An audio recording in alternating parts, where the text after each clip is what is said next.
دلچسپ ویڈیوز کے لیے چینل کو سبسکرائب کر لیں اور ساتھ ہی بیل آئیکن بٹن پر کلک کر لیں تاکہ ہر آنے والی ویڈیو آپ کو سب سے پہلے مل سکے۔ ایپیسوڈ 3 پیش کشمیر کارواں۔ باجوہ تمہاری منصوبہ بندی اور مہارت کو دیکھتے ہوئے یوں لگتا ہے جیسے تم اس نوعیت کے کام کرتے رہے ہو۔ وہ منہ کھول کر ہنسا تو اس کی تون بھی رقص کرنے لگی۔ پھر وہ ایک دم سنجیدہ ہوتے ہوئے بولا، یار ایسی کوئی بات نہیں، یہ تو پاشا کا حکم تھا، اسی لیے میں تیار ہو گیا، ورنہ ایسے کاموں کا مجھے کوئی تجربہ نہیں۔ اس منصوبہ بندی کے پیچھے پاشا کے مشورے بھی چھپے ہوئے ہیں۔ پھر وہ گہری نظر سے مجھے تکتے ہوئے پوچھنے لگا، کہیں تم مجھے کوئی اسمگلر یا بردہ فروش تو نہیں سمجھ رہے؟ ہرگز نہیں، میں نے جلدی سے کہا۔ بس ایسے ہی ایک خیال میرے ذہن میں آ گیا تھا۔ وہ مطمئن ہو گیا تو اس نے پوچھا، کراچی میں اس بندے کو کہاں پہنچانا ہے؟ فی الحال تو اسے اپنے اڈے تک خیریت سے پہنچاؤ۔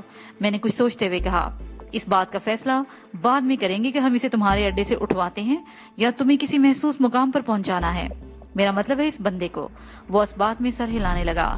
میں نے اس کے لاہور اور کراچی کے اڈوں کے فون نمبرز اپنے پاس نوٹ کر لیے۔ باجوہ کے لیے میں نے منہاس باقر کے نمبر لکھوا دیے، پھر کہا، تمہارا چاولوں والا ٹرک تو کل شام کو کراچی پہنچے گا، لیکن میں آج دوپہر کے بعد وہاں پہنچ جاؤں گا۔ میں نے کراچی والے اڈے کا پتہ اور فون نمبر نوٹ کر لیے ہیں، ضرورت پڑنے پر میں رابطہ کر کے معاملہ طے کر لوں گا۔ ہمارے درمیان مزید 15 منٹ تک ضروری امور پر بات چیت ہوتی رہی۔ پھر میں نے اسے احتیاط سے کام کرنے کی ہدایت کی، خاص طور پر لوڈنگ کے وقت اس آہنی صندوق کی بار برداری کا راز عام نہیں ہونا چاہیے۔ جس طرح دیواروں کے بھی کان ہوتے ہیں، بالکل اسی طرح ہوا کا بھی منہ ہوتا ہے۔ اگر اس ہوا کو کسی بھی معاملے کی ہوا لگ جائے تو یہ جگہ جگہ سرگوشیاں کرتی پھرتی ہے۔ عنایت اللہ باجوہ نے مجھے یقین دلایا کہ وہ کام انتہائی تسلی بخش اور میرے حسب منشا کرے گا۔ میں مطمئن ہو کر ویلکم گڈز کے دفتر سے باہر نکل آیا۔ آج یہ کمپنی ایک ایسے آہنی صندوق کو اپنے ساتھ لے کے جا رہی تھی جو گڈز کی دنیا میں انقلابی حیثیت کا حامل تھا۔ میری رسٹ واچ 8 بجے کا وقت بتا رہی تھی۔ وہ دونوں عقبی نشست پر خاموش بیٹھی تھی۔ میں بدستور ڈرائیونگ کر رہا تھا۔ چند لمحات کے بعد صدف نے پوچھا، وجدان، تم نے فیصل کو لاہور سے کراچی پہنچانے کے انتظامات کا اچھی طرح جائزہ لے لیا نا؟ کسی گڑبڑ کے امکانات تو نہیں ہیں؟ ہمارا رخ بادامی باغ سے ایئرپورٹ کی جانب تھا۔ ریلوے اسٹیشن کو پیچھے چھوڑ کر ہم گڑی شاہو کی طرف بڑھ رہے تھے۔ میں صدف اور زرگل کی مشترکہ ہدایات پر کرولا کو ڈرائیو کر رہا تھا۔ آگے چل کر ہم نہر کو عبور کرتے، پھر کچھ دیر تک شاہراہ قائد اعظم مال روڈ کا سہارا لینا پڑتا اور ہم ایئرپورٹ کے نزدیک تر پہنچ جاتے۔ ہمارے درمیان طے یہی ہوا تھا کہ ناشتہ ایئرپورٹ پر ہی کیا جائے گا، کسی اور ہوٹل میں بیٹھنے کا وقت نہیں تھا۔ ٹھیک 9 بجے مجھے اور صدف کو ان ہونا تھا اور میری کوشش یہ تھی کہ میں تیز رفتاری سے ڈرائیو کرتے ہوئے 8:30 بجے تک ایئرپورٹ پہنچ جاؤں تاکہ آدھے گھنٹے میں ہم تسلی سے ناشتہ کر سکیں۔ گڑی شاہو سے گزرتے ہوئے میں نے صدف کے سوال کا جواب دے دیا۔ عنایت باجوہ بہت ہی کام کا بندہ ثابت ہوا ہے، اسے بڑا ہی تسلی بخش بندوبست کیا ہے، مجھے امید ہے کہ راستے میں کوئی گڑبڑ نہیں ہوگی۔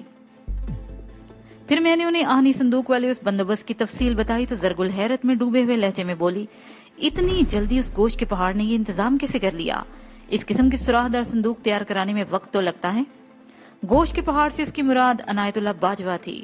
وہ اپنے قد کاٹ اور ڈیل ڈول کے سبب واقعی ایک پہاڑ نظر آتا تھا۔ چونکہ وہ گوشت پوست سے بنا ہوا تھا، اس لیے زرگل کا دیا ہوا ٹائٹل اس پر فٹ بیٹھتا تھا۔ میں نے کہا، زرگل تمہاری حیرت بجا ہے، لیکن آپ دونوں کو یہ بات معلوم نہیں کہ وہ بندہ رات 4 بجے سے جاگ رہا ہے جب فرید پاشا نے اسے فون کر کے یہ فرض سونپا تھا۔ ویسے میں نے وہ صندوق اچھی طرح دیکھا ہے، ہنگامی ضرورت کے تحت اس میں صرف متعدد سوراخ نکالے گئے ہیں، ورنہ وہ صندوق پہلے سے باجوہ کے گودام میں موجود تھا، اور میرا خیال ہے کہ یہ کوئی اتنا مشکل کام نہیں ہے۔ زرگل میری اس وضاحت پر خاموش ہو گئی۔ میں ڈرائیونگ پر توجہ مرکوز کرتے ہوئے اس کے بارے میں سوچنے لگا۔ وہ گوری چٹی دراز قامت پشتون دوشیزہ انتہائی نازک حالات میں مجھ سے ٹکرائی تھی، اور اس واقعے کو ابھی زیادہ دن نہیں گزرے تھے۔ یہ ایک اتفاق ہی تھا کہ مجھے اس سے تفصیلی بات چیت کا موقع نہیں مل سکا تھا۔ وہ مجھے اپنی سنسنی خیز کہانی سنانا چاہتی تھی، بلکہ میں اس کے حالات جاننے کا متمنی تھا۔ اس کا دشمن چچا حکمت یار ہاتھ اٹھا کر اور گن اٹھا کر اس کے پیچھے پڑا ہوا تھا۔ وہ اپنی جان بچانے کے لیے مردانہ لباس میں پہن کر زخمی حالات میں زندگی کے پیچھے دوڑ رہی تھی۔ میں نے صرف اس کے زخمی کندھے پر مرہم پٹی کی تھی، بلکہ اسے ایک محفوظ پناہ بھی فراہم کی تھی جو منشا اور اس کے ساتھی درندوں کے ہاتھوں گزشتہ رات غیر محفوظ اور تباہ حال ہو گئی تھی، جس کے نتیجے میں زرگل ایک مرتبہ پھر میرے ساتھ نظر آ رہی تھی۔ میں نے زرگل کو وقتی پناہ دینے کا وعدہ کیا تھا، हिकमत यार का खतरा फिलहाल टल चुका था, लिहाजा मैं अपने वादे और फर्ज से आजाद हो चुका था। लेकिन जरगुल की मानी है इस बातें और उलझे हुए अंदाज मुझे तशवीश में मुब्तला कर रहे थे। खास तौर पर जब से उसे मालूम हुआ था मैं और सदफ कराची जा रहे हैं, उस वक्त से वो हासी बुझ गई थी। उसकी दो ही वजूहात हो सकती थी, या तो उसे हमारा कराची जाना पसंद नहीं आया था, या फिर वो भी हमारे साथ कराची जाना चाहती थी। साहिल वाला मामला अब उसे ढका छुपा नहीं रहा था, इसलिए वो मुझे कराची जाने से रोकने की पोजीशन में नहीं थी। मैं जरगुल के बारे में जिस कदर सोच रहा था, मेरी उलझन में इजाफा ही हो रहा था। फिर मुझे उसके तशवीशनाक और जवाब तलब जुमले याद आ गए। उसने मेरे मुख्तलिफ सवालों के जवाब में बड़े ही गंभीर अंदाज में कहा था, मुझे उम्मीद है तुम लोगों के कराची रुखसत होने से पहले मैं कोई हतमी फैसला कर ही लूंगी, या फिर लगता है कि तुम्हारे रुखसत होने से पहले मैं भली चंगी हो जाऊंगी, और मुझे यकीन है मैं तुम्हारे रुखसत होने से पहले अपनी दास्तान मुकम्मल कर लूंगी। और अब उसकी मुकम्मल दास्तान सुनना तो दरकिनार, उसका खुलासा सुनने का भी वक्त नहीं बचा था। मुझे इस बात का अफसोस हो रहा था कि हालात की तेजी से बदलते ही करवट ने मुझे इतनी मोहलत न दी थी कि मैं जरगुल का दुख सुन सकता। बहरहाल उसकी तशवीश भरी बातों ने मुझे उकसाया और मैं उसके दिल का हाल जानने के लिए उसकी तरफ मुतवज्जा हो गया। जरगुल, मैंने अकमी मंजर दिखाई देने वाले आईने में उसे मुहातब किया, तुम्हारे पाँव का दर्द अब कैसा है? वो शीशे से बाहर देखते हुए बोली, मोच निकल गई है तो दर्द भी जाता रहा। उसके लहजे में बेपनाह संजीदगी भरी हुई थी और वाज़िह तौर पर मैं उसकी आवाज में बर्राहट महसूस कर रहा था। मैंने उसे पूछा, और शोल्डर का क्या हाल है? वो भी ठीक है? वो बदस्तूर बाहर देखते हुए बोली, समझो ठीक है। उसके अंदाज में एक अजीब सी बेरूही पाई जाती थी, जो नापसंदीदगी की नहीं बल्कि हफ्की से मेल खाती थी। मैं उसके रवैये का सबब जानने की खातिर सवाल किया, क्या तुम मुझसे नाराज हो? उसकी नजर चश्मे जदन में बाहर से अंदर पलटी, फिर अकरनुमा आईने में हमारी आंखें चार हुई। उसने पूछा, मैं तुमसे क्यों नाराज होंगी वजदान? तुमने मुझे पनाह देकर जो नेकी की है, मैं उसके लिए तुम्हारी शुक्रगुजार हूँ। मैंने तुम पर कोई एहसान नहीं किया, मैंने साफ गोई का मुजाहरा करते हुए कहा। मैंने एहसान नहीं, नेकी की बात की है। चलो तुम उसे नेकी ही समझो, मैंने कहा, लेकिन इतना तो बता दो कि तुम्हारा अंदाज क्यों बदला हुआ है। वो टालने वाले अंदाज में बोली, वजदान, मेरे अंदाज से कुछ नहीं हुआ, शायद ये हालात का असर है। गुज़श्ता रात फरीद पाशा की कोठी पर जो कुछ पेश आया, मेरे जहन में उसकी याद अभी तक बसी हुई है। तुम ठीक कहती हो, मैंने जब देखा कि वो कुछ बताने को तैयार नहीं तो तायद ही जरूरी समझी। मैं अभी इन मनाजर को भूल नहीं पाया हूँ। जुल्म और बर्बरियत की उस मिसाल को भुलाना आसान नहीं था। एक लम्हे के तवक्कुफ से मैंने इजाफा किया, और ये सब कुछ असली किरदारों के साथ एक ऐसे शख्स की कोठी में पेश आया जो फिल्म इंडस्ट्री का एक मारूफ और कामयाब प्रोड्यूसर है। इस दौरान मैं सदा बिल्कुल खामोश बैठी रही। मैंने ये बात खास तौर पर नोट की थी कि जब मैं जरगुल के साथ गुफ्तगू कर रहा होता तो सदा बीच में मुदाखलत नहीं करती थी। अलामा इकबाल रोड पर गाड़ी आई और नहर हमारे पीछे रह गई। मैंने जरगुल से कहा, किस्मत की सितम जरीफी भी बाज़ औक़ात रंग दिखाती है। मैं तुम्हारे हालात के बारे में जानना चाहता था, लेकिन बावजूद कोशिश के भी मैं इसके लिए मौका न निकाल सका। वो जुमानी लहजे में बोली, वजदान, तुम इससे कहीं ज्यादा जरूरी काम में जो मसरूफ हो। मैं अंदाजा न कर सका कि वो तंज कर रही थी या हकीकत बयान कर रही थी। मैंने चंद लम्हे खामोश रहने के बाद पूछा, फिर तुमने क्या फैसला किया है जरगुल? उसने गहरी नजर से आईने में मुझे देखा और बोली, कैसा फैसला? मैंने पूछा, 9 बजे हम लोग एयरपोर्ट के अंदर दाखिल हो जाएंगे। तुमने कहाँ जाने के बारे में सोचा है? वो अकनवा आईने पर मुझे देखती रही और अचानक मुझे यूं महसूस हुआ जैसे उसकी आंखों में संगीनी उतर आई। वो एक लम्हाती नजारा था, क्योंकि मैं ड्राइविंग पर भी तवज्जो दे रहा था। दोबारा जब मैंने उसकी आंखों में झांका तो वो संगीन तासर गायब हो चुका था। वो एक आम से लहजे में पूछने लगी, क्या तुम दोनों वाकई कराची जा रहे हो? अगर तुम्हें यकीन न हो तो मैं टिकट दिखा देता हूँ। इसकी जरूरत नहीं है, वो जल्दी से बोली, मुझे तुम्हारी जुबान पर भरोसा है। दरअसल ये सवाल मैंने किसी और मकसद से किया है। मैंने पूछा, किस मकसद से? उसका बदला हुआ अंदाज और तेवर मुझे उलझन में डाल रहे थे। उसने जवाब दिया, मैं भी तुम लोगों के साथ कराची जाना चाहती हूँ, इसलिए तस्दीक कर रही थी। बिलाहिर उसके दिल की बात जुबान पर आ ही गई थी। मैं काफी देर से ये महसूस कर रहा था कि वो भी हमारे साथ जाना चाहती है। उसकी ख्वाहिश को पूरा करना मेरे बस में नहीं था, इसलिए मैं सोच में पड़ गया। मुझे खामोश देखकर उसने पूछा, क्या हुआ वजदान, तुम चुप क्यों हो गए हो? क्या मैंने कोई गलत बात कह दी है? नहीं, तुम्हारी बात तो गलत नहीं, मैं गड़बड़ा गया, लेकिन मैं भला तुम्हारे लिए क्या कर सकता हूँ? गोया दूसरे लफ्जों में तुम ये कहना चाहते हो कि मुझे अपने साथ लेकर नहीं जा सकते। इसमें मेरा कोई इख्तियार नहीं जरगुल। मैंने कहा, जिस फ्लाइट से हम जा रहे हैं उसमें तुम्हारा जाना मुमकिन नहीं। इस नामुमकिन की क्या वजह है? मैंने पूछा। जहाज ओवरलोड है, मैंने मुख्तसर कहा। मैंने किसी बहाने या गलत बयानी से काम नहीं लिया था। जिस फ्लाइट से हम जा रहे थे वो वाकई ओवरलोड थी। बुकिंग एजेंसी वाले ने मुझे सूरत हाल से पूरी तरह आगाह कर दिया था। नई टिकट का तो सवाल ही पैदा नहीं होता था। बहुत से चांस टिकट ड्रॉप हो जाने पर निकल सकते थे, लेकिन फिलहाल ऐसी कोई सूरत हाल नहीं थी। जरगुल को हम अपने साथ ले जाने की पोजीशन में नहीं थे, इल्ला ये कि सदफ उस सफर से बाज आ जाती तो जरगुल उसके टिकट पर सफर कर सकती थी। डोमेस्टिक फ्लाइट्स में नाम की तब्दीली से कोई खास फर्क नहीं पड़ता और हमारी सीटें भी कंफर्म थी, लेकिन सदफ क्यों का ड्रॉप होती, ये मुमकिन से भी ज्यादा नामुमकिन बात थी। मेरे जवाब ने जरगुल को गहरी सोच में पहुंचा दिया। उसके चेहरे के तासुरात से मैंने अंदाजा लगा लिया था कि उसकी सोचों में बहुत ही उधेड़बन की कैफियत पाई जाती है। इससे कबल कि मैं उससे कोई बात करता उसने मुझे मुखातिब कर लिया।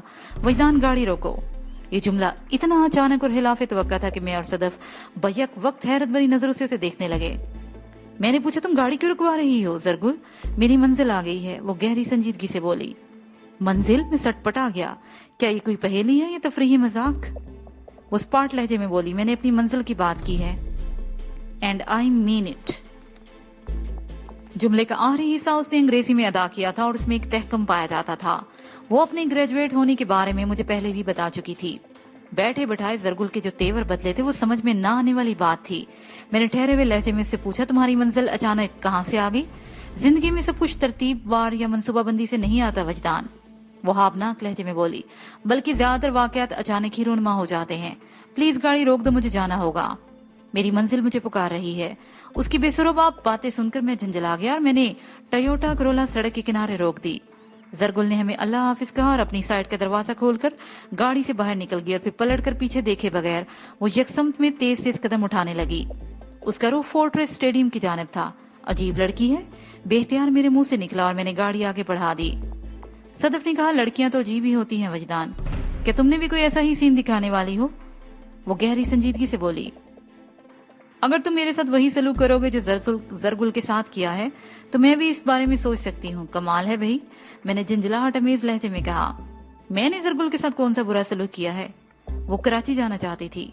सदफ ने कहा, चलो हमारी फ्लाइट से ना सही बाद वाली किसी फ्लाइट से आ जाती, लेकिन तुमने तो उसे दूध की मक्खी की तरह निकाल बाहर किया।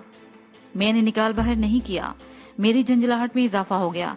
गाड़ी उसने रुकवाई थी नादरशाही हुक्म से। पता नहीं उसे कौन सी मंजिल लबे सड़क नजर आ गई थी। और देखा तुमने? मैंने एक लम्हे को तवक्कुफ किया और फिर उसे तपे हुए अंदाज में कहा, वो नवाबजादी गाड़ी से उतरकर फोर्ट्रेस स्टेडियम की तरफ गई है। मालूम नहीं वो वहां अपने कौन से फन का मुजाहरा करने गई है। जरगुल के इंतहाई नामाकूल रवैये ने मुझे कोफ्त में मुब्तला कर दिया था और मैं इस वक्त हादसा गुसीला हो रहा था। सदफ ने कहा, वजदान, तुम्हारे खरे जवाब के बाद तो वो यही कर सकती थी। अल्लाह के बंदे, किसी की उम्मीद को इस बुरी तरह से ज़बा नहीं करना चाहिए। उम्मीद? मैंने चौंके हुए लहजे में बोला, तुम किस उम्मीद की बात कर रही हो? वो ठहरी हुई आवाज से बोली, वो उम्मीद जो जरगुल ने तुमसे लगा ली थी। वो किसी सैर तफरी के लिए तो कराची नहीं जा रही थी, वो तुम्हारे साथ रहना चाहती थी वजदान, तुम्हें अपने साथ रखना चाहती थी। मैंने उसकी आंखों में तुम्हारे लिए बड़े ही अनोखे जज्बात देखे थे और इन जज्बात को अब तुम जुबान दे रही हो। मैं हकीकत बयान कर रही हूँ। तो मुझे क्या करना चाहिए था? तुम उसकी हौसला अफजाई करते। सदफ इतनी संजीदगी से बात कर रही थी, मैं जांच ना सका कि वो वाकई संजीदा है या ये भी मजाक का कोई अंदाज था। चलो इस फ्लाइट से न सही किसी अगली फ्लाइट से वो कराची आ जाती। तुम उसे कुछ रकम फराहम कर सकते थे, कराची में अपने ठिकाने का पता बता सकते थे ताकि उसे तुम तक पहुंचने में किसी दुश्वारी का सामना न करना पड़ता। और कम से कम उसे मिनहास बाकर के तमाम फोन नंबर से नोट करवा ही देते ताकि वो तुमसे बआसानी राब्ता कर सकती। लेकिन वो जुमला अधूरा छोड़कर अकबनुमा आईने में मुझे देखने लगी और कहा, तुमने तो इस बुरी तरह से उस बेचारे की दिल शिकनी की है कि वो किसी टुनमुन दरख्त की तरह अपने घायल दिल को लेकर अपने जख्मों को शुमार कर रही होगी। और अगर आने वाली रात तक वो जिंदा रही तो फिर आज से अख्तर शुमारी का सिलसिला शुरू हो जाएगा। बस बस सदफ, मैंने उसके खामोश होने पर कहा, मेरे पास इन चोंचलों की फुर्सत है और ना ही मैं ऐसा शौक रखता हूँ। फिर मैंने एक लम्हे के तवक्कुफ से कहा, मुझे ये करना चाहिए था, मुझे वो करना चाहिए था। सदफ ने हिम्मत न हारी और कहा, वजदान, ना तो ये फुर्सत की बात है और ना शौक की, बल्कि अजीब लड़कियां तो यही चाहती हैं और जरगुल को तुम अजीब लड़की का नाम पहले ही दे चुके हो। सदफ के पेहम इसरार को देखते हुए मैंने उसके चुटकी ली। क्या मैंने वाकई जरगुल के साथ बदसलूकी की है? और नहीं तो क्या। اس کی سنجیدگی برقرار رہی۔ تمہیں اس پشتون دوشیزہ سے بڑی ہمدردی ہے؟ پشتون دوشیزہ کا کیا سوال؟ اس نے کہا، دنیا کی ہر عورت دوسری عورت سے ہمدردی رکھتی ہے۔ یہ میں نے پہلی مرتبہ سنا ہے۔ میں نے متعاملانہ انداز میں کہا، پھر تو واقعی مجھ سے بہت بڑی غلطی ہو گئی ہے۔ اس صورتحال میں مجھے زرگل کا دل توڑنے کی بجائے یہ کرنا چاہیے تھا۔ وہ چکنا نظر سے مجھے دیکھنے لگی۔ یہ کیا وجدان؟ میرے ادا کیے ہوئے لفظ یہ نے اسے تشویش میں مبتلا کر دیا تھا۔ میں نے کہا، اس مسئلے کا آسان اور سیدھا حل یہ تھا کہ میں تمہارے ٹکٹ پر زرگل کو کراچی لے جاتا۔ یہ کیسے ممکن ہے؟ بے اختیار اس کی زبان سے پھسل گیا۔ میں نے کہا، دنیا کی ہر عورت دوسری عورت کی ہمدرد ہوتی ہے۔ پھر ممکن اور ناممکن کیا ہوتا ہے؟ کیا تم زرگل کے زخمی دل پر مرہم لگانے کے لیے اسے اپنا ٹکٹ نہیں دے سکتی ہو؟ اور تم تو ایک ڈاکٹر بھی ہو۔ تمہیں ایسی مسیحائی زیادہ زیب دیتی ہے۔ گاڑی روکو وجدان، وہ تحکمانہ انداز میں بولی۔ میں نے پوچھا کہ تمہیں بھی اس سریرا کوئی منزل نظر آ گئی ہے؟ ایسی ہی بات ہے۔ وہ جلدی سے بولی، گاڑی کو روک دو۔ میں نے حیرت اور الجھن کے ملے جنے احساسات کے ساتھ ایک مرتبہ پھر ٹویوٹا کرولا کو سڑک کے کنارے روک دیا۔ صدف نے اپنی جانب کا دروازہ کھولا۔ گاڑی سے باہر جانے کے بعد اس نے بڑے ہی اطمینان سے دروازہ بند کیا۔ میں سانس روکے اس کی ایک ایک جنبش کا مشاہدہ کر رہا تھا۔ وہ بڑی نفاست سے چلتے ہوئے ایک ادا کے ساتھ گاڑی کی دوسری جانب پہنچی اور پھر ایک جھٹکے سے پیسنجر سیٹ والا دروازہ کھول کر میرے پہلو میں آ بیٹھی۔ اب میں اپنی منزل کے بہت قریب آ گئی ہوں، اس نے گاڑی کا دروازہ بند کرتے ہوئے کہا اور ونڈ سکرین کے پار دیکھنے لگی۔ میں متعجب نظر سے اسے دیکھتا ہی رہ گیا۔ وہ کسی سنگی بت کی مانند گاڑی سے باہر سڑک کو تک رہی تھی۔ بلاخر میں نے ایک طویل سانس خارج کرتے ہوئے کہا، اب سمجھا دنیا کی ایک عورت دوسری عورت سے کس طرح اظہار ہمدردی کرتی ہے۔ میں اس وقت کسی فلسفے کے موڈ میں نہیں ہوں۔ وہ سادگی سے بولی۔ میں نے رسٹ واچ پر نگاہ ڈالی اور گاڑی کو آگے بڑھاتے ہوئے گمبھیر آواز میں کہا، صدف، تم نے ابھی تھوڑی دیر پہلے جو اعلان فرمایا ہے اس کی اہمیت کا احساس ہے تمہیں؟ پوری طرح احساس ہے، وہ خطبی لہجے میں بولی۔ میں نے یہ اعلان بہت پہلے ہی فرما دیا تھا۔ خیال کو احساس میں اور احساس کو الفاظ میں اب ڈالا ہے۔ تھوڑی دیر پہلے میں نے زرگل کے رویے پر ہانسا ہی جنجلایا ہوا تھا۔ صدف کی اس نیب پینترے نے مجھے حد درجے سنجیدہ کر دیا تھا۔ میں نے سوچا آج اسے دو ٹوک بات ہو ہی جائے۔ میں نے حتی الامکان اس موضوع سے بچنے کی کوشش کی تھی، لیکن میرا خیال ہے کہ وقت آ گیا تھا۔ میں بعد میں کوئی بات اپنی گردن پر نہیں لینا چاہتا تھا۔ صدف، میں تمہارے جذبات کی قدر کرتا ہوں، میں نے صاف گوئی سے کام لیتے ہوئے کہا۔ تم ایک سچی اور جانثار دوست ہو۔ تم نے بارہا ثابت کیا ہے کہ میری خاطر تم بڑے سے بڑا نقصان بھی برداشت کر سکتی ہو۔ یقین جانو، تمہیں زندگی کے کسی مرحلے پر اگر میری جان کی بھی ضرورت پیش آ گئی تو میں ایک لمحے کی دیر نہیں کروں گا۔ لیکن میں جملہ ادھورا چھوڑ کر اپنے سامنے پھیلی ہوئی وسیع اور سڑک کو تکنے لگا۔ اس نے میری جانب دیکھے بغیر پوچھا، تو؟ اس تو میں ان گنت سوال پوشیدہ تھے۔ میں نے محتاط الفاظ کا استعمال کیا اور کہا، تمہیں یہ بھی اچھی طرح معلوم ہے کہ میری منزل کون ہے؟ وہ ایک جھٹکے سے گردن موڑ کر مجھے تکنے لگی۔ جانتی ہوں تمہاری منزل کے بارے میں، مجھ سے زیادہ اور کون جانتا ہوگا؟ پھر بھی؟ میں نے دھیمے لہجے میں پوچھا۔ ہاں پھر بھی۔ اس کے لہجے میں کسی چٹان جیسی سختی تھی۔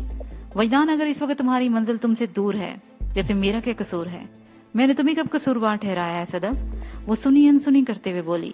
کیا میں نے کبھی کوئی ایسی کوشش کی کہ تم اپنی منزل تک نہ پہنچ سکو؟ بتاؤ، میں نے تمہاری راہ میں کوئی رکاوٹ ڈالی؟ صدف، تم ہاں جذباتی ہو رہی ہو۔ میں نے اس کی کیفیت کے پیش نظر کہا، میں نے تم سے ایسی کوئی بات نہیں کی۔ وہ ٹھہرے ہوئے لہجے میں بولی، پھر اس بات کی ضرورت نہیں ہے کہ تم مجھے قدم قدم پر یہ احساس دلاتے پھرو۔ تم کس کی تلاش میں سرکردہ ہو؟ اس حوالے سے میں تم سے زیادہ لکی ہوں وجدان۔ اچانک اس کی آواز میں تفاخر کا احساس شامل ہو گیا۔ میں نے چونک کر ایک نظر اسے دیکھا اور دوبارہ ڈرائیونگ کی طرف متوجہ ہو گیا۔ صدف نے کھوئے کھوئے انداز میں کہا، تم کافی دنوں سے اپنی منزل کی تلاش میں ہو اور اس تلاش میں بھی تمہارا بھرپور ساتھ دے رہی ہوں۔ ہماری کوششوں میں کسی کمی کوتاہی کے بارے میں سوچا بھی نہیں جا سکتا، لیکن یہ ایک افسوسناک حقیقت ہے کہ تمہیں ابھی تک کوئی واضح کامیابی حاصل نہیں ہو سکی۔ دوسری طرف میں ہوں۔ اسے بڑے ہی معنی خیز انداز میں جملہ نامکمل چھوڑا، پھر چند لمحے خاموش رہنے کے بعد بولی، میں نے اپنی منزل کو تاکا اور اس کے تعاقب میں لگ گئی۔ نتیجہ خاصا مفید اور حوصلہ افزا برآمد ہوا۔ اس وقت میں اپنی منزل پر پہنچ چکی ہوں۔ وہ جس قسم کی باتیں کر رہی تھی اس پر اعتراض کی گنجائش نہیں تھی، لہٰذا مجھے خاموش رہنا پڑا۔ صدف نے جتنے واشگاف الفاظ استعمال کیے تھے اس کے بعد کسی ابہام یا غلط فہمی کی کوئی جگہ نہیں نکلتی تھی۔ سمجھنے والے کے لیے تو صرف ایک اشارہ ہی کافی تھا۔ نہ تو میں نہ سمجھتا اور نہ ہی صدف۔ ना ही सदफ ने महज एक इशारे पर इक्तफा किया था। मुझे यूं महसूस हो रहा था जैसे फरीद पाशा और मिन्हास बाकर के अल्फाज हकीकत का रूप धार कर अमली मैदान में उतर आए हों। खास तौर पर पाशा की पेशगोई अमली शक्ल इख्तियार कर चुकी थी, एक हीरो और 2 हीरोइन वाली फिल्म का आइडिया। मैं इस वक्त ड्राइविंग करते हुए एक अजीब सी सूरत हाल से गुजर रहा था। ये बात नहीं कि मैं सदफ को नापसंद करता था, इसका तो सवाल ही पैदा नहीं होता था। वो मुझे अच्छी लगी थी, बहुत प्यारी और नाज़नीन। सदफ में किसी बात की कमी नहीं थी। वो खूबसूरत और खूबसीरत थी, आला तालीम याफ्ता और मुस्तकबिल की डॉक्टर थी। एक मोअज़्ज़ज़ और साहिब सरवत खानदान से उसका ताल्लुक था, लेकिन मेरे गिर्द सिर्फ 2 असबाब थे। मेरे गुरेज के सिर्फ यही 2 असबाब थे जिसका मुझे पालन करना पड़ता था, और इन असबाब में से सदफ ने अज़हुद एक खत्म कर डाला था। मैं साहिल पर किसी को फोकियत दे सकता था और ना ही उसकी बराबरी मुझे गवारा थी। मेरे दिल का हाना इश्क सिर्फ और सिर्फ साहिल के लिए मुख्तस था। इंसान जिंदगी में किसी एक हस्ती से सिर्फ एक मर्तबा ही इश्क करता है। मोहब्बत एक से ज्यादा अफराद से भी की जा सकती है। सदफ ने तो मुझे हर किस्म की पाबंदी से आजाद कर दिया था। वो तो अपनी चाहत के बदले मुझसे चाहत की तलबगार भी नहीं थी। ऐसे खरे जज्बात और सच्चे एहसासात के लिए बड़े दिल गुर्दे की जरूरत होती है। जो लोग अपनी मोहब्बत में कुछ मांगते नहीं, उनके जज्बे से टकराने वाला पाश पाश हो जाता है। ऐसे इसार पेशा और कुर्बान फितरत लोग काबिल सिताइश होते हैं। सदफ को खुद से दूर रखने का दूसरा सबब बिल्कुल सामने की बात थी। जिंदगी के अमली तजर्बे ने मुझे बताया था, आज तक जो भी लड़की मेरे करीब आई उसका सुख चैन छिन गया। मेरी हादर और मुझसे दोस्ती की पादाश में उसे जीस्त की तकलीफ से गुजरना पड़ा। इस सिलसिले में एक तवील फहरिस्त है। थाईलैंड में जानकी देवी, थाई, सोनिया, रानी रूपमती, कुशलिया, साहिल, मुमताज और उनमें से बाज तो मेरी दोस्ती के जुर्म में जान से भी गुजर गई। साहिल एक ऐसी लड़की थी जिसे मैं टूटकर चाहने लगा था। मुझे इससे सच्चा इश्क था। उसका हसूल मेरी जिंदगी का नस्बुल-ऐन था। साहिल की जुदाई ने मेरे अंदर इतना धुआं भर दिया था कि सांस लेना दोबर होकर रह गया था। सदफ मेडिकल के फाइनल ईयर में थी। चंद माह के बाद वो डॉक्टर बन जाती, लेकिन ये उसी सूरत मुमकिन था अगर वो मुझसे अलग होकर पढ़ाई पर तवज्जो देती, जिसके इम्कानात हर गुजरते दिन के साथ मादूम से मादूम तर होते जा रहे थे। अगर मैं उसकी ख्वाहिश की खातिर या अपने किसी मकसद से उसे साथ लगाए रखता तो ये मेरी खुदगर्जी ही नहीं बल्कि बहुत बड़ी हमाकत भी होती। उसे हर हाल में अपनी तालीम को मुकम्मल करना चाहिए था। सदफ खासी जज्बाती हो रही थी। मैंने इस मौके से फायदा उठाने का फैसला किया और उसे मुखातब करते हुए कहा, अगर तुम ये समझ रही हो कि मैं तुम्हारे एहसासात से आगाह नहीं तो तुम गलती पर हो। चलो मैं तस्लीम कर लेता हूँ कि मैं तुम्हारी मंजिल हूँ, तो क्या तुम हर वक्त अपनी मंजिल पर ठहरी रहना चाहती हो? हर इंसान की यही ख्वाहिश होती है। वो विंड स्क्रीन के पार देखते हुए बोली। मैंने कहा, मैंने तुम्हारी बात की है सदफ। इत्तेफाक से मैं भी एक इंसान ही हूँ। मैं इस मुश्किल लड़की के जवाब में फंस कर रह गया। मंतकी तौर पर और फलसफियाना अंदाज में उसे कोई बात समझाना नामुमकिन नहीं था। वो सिर्फ जज्बात की चाल में आ सकती थी। मैंने उसकी बेहतरी और भलाई की खातिर आखिरी कोशिश की और कहा, सदफ क्या तुम वाकई मुझे इतना चाहती हो? मेरा लहजा इतना तीखा था कि उसने चौंक कर मुझे देखा। तुम्हें क्या सबूत चाहिए? तुम क्या सबूत दे सकती हो? मैंने संजीदगी से कहा। वो बोली, जो भी तुम मांगो। मैं तुम्हारे लिए जान भी दे सकती हूँ। जान देने से बात नहीं बनेगी। मेरी संजीदगी बरकरार रही। फिर तुम्हें किस किस्म का सबूत दरकार है? मैंने एक एक लफ्ज पर जोर देते हुए कहा, सदफ इस बात को झुटलाया या ठुकराया नहीं जा सकता कि मोहब्बत फर्माबरदारी का दरस देती है। इंसान जिससे मोहब्बत करता है उसके हुक्म की तामील को अपनी मेराज समझता है और इस सिलसिले में किसी किस्म का सवाल नहीं करता, क्योंकि ये तौहीन मोहब्बत है। मैं तुम्हारा लेक्चर सुन रही हूँ। मेरे खामोश होने पर उसने कहा, तुम आखिर कहना क्या चाहते हो? क्या मैंने तुमसे किसी नौयत की नाफरमानी की है? नाफरमानी की नौबत तो उस वक्त आती जब मैं तुम्हें कोई हुक्म देता। मैंने मानी है अंदाज इख्तियार करते हुए कहा, तो ये नौबत कब आएगी जब मैं अपनी चाहत को साबित कर सकूंगी? तुम चाहो तो किसी भी वक्त आ सकती है। मैं चाहूंगी अभी आ जाए। सदफ का अंदाज दो टोक था। जज्बात की शिद्दत के सबब उसकी आवाज में लर्जिश की आमेजश थी। मेरी दानिश में लोहा गर्म हो चुका था और चोट लगाने के लिए ये मुनासिब वक्त था। मुझे खामोश देखकर उसने कहा, वैदान की सोच में पड़ गए। हुक्म दो ताकि मैं अपनी फर्माबरदारी का सबूत पेश कर सकूं। मैंने नहायत ही ठहरे हुए लहजे में कहा, सदफ मैं चाहता हूं तुम सबसे पहले अपनी तालीम को मुकम्मल करो। वो शक्ज़दा नजर से मुझे तकने लगी। ये कहीं तुम्हारी कोई चाल तो नहीं? हरगिज नहीं, मैंने कतियत से कहा। वो एक तवील सांस खारिज करते हुए बोली, वैदांत चौधरी, नवाजिश अली ने तुम्हारी मंजिल साहिल को तुमसे बहुत ही दूर कर रखा है और तुम अपनी मंजिल तक पहुंचने के लिए किसी तरह कष्टों खून के बाजार गर्म किए हुए, उसका अंदाजा तुम्हें बाहू भी हो रहा होगा। मियां जाहिद हुसैन मंशा के मुतद्दिद आदमी कबीर शाह, फैसल और चौधरी दिलदार इबरतनाक अंजाम से दो चार हैं। वो एक लम्हे को तवक्कुफ करते हुए फिर धमकी अमीज लहजे में बोली, वजदान में इस वक्त अपनी मंजिल पर खड़ी हूँ। एक बात जहन में अच्छी तरह बिठा लो, अगर किसी ने फ्रेब या चालबाजी से मुझे मेरी मंजिल से दूर करने की कोशिश की तो मैं कहर बनकर उस पर टूट पड़ूंगी, और तुम जानते हो जो मैं कह रही हूँ मैं ऐसा करके दिखा भी सकती हूँ। उसके अल्फाज से संगीनी टपकती थी। मैं जानता हूँ और अच्छी तरह जानता हूँ, मेरे दिल में कोई चोर था और ना ही नीयत में कोई फतूर, इसलिए मैंने बड़े ही पुरएतमाद अंदाज में कहा, तुम फिक्र न करो सदफ, मेरी तरफ से कभी कहीं ऐसी कोशिश नहीं की जाएगी, और अगर किसी दूसरे ने ये जुर्रत की तो हम दोनों मिलकर उसका तिया पांचा कर देंगे।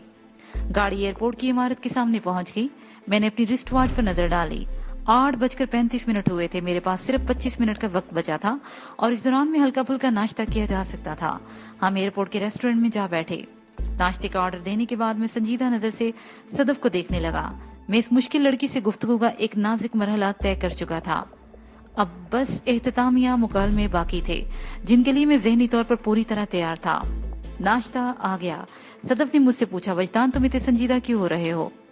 तो क्या वाकई इस मौके पर मुझे कहके लगाने चाहिए? मैंने हाली निगाह से उसे देखा। उसकी आंखों में मैंने हल्की सी शरारत चमकते देख रही थी। कह के ना भी लगाओ तो तुम्हें खुशी का इजहार जरूर करना चाहिए।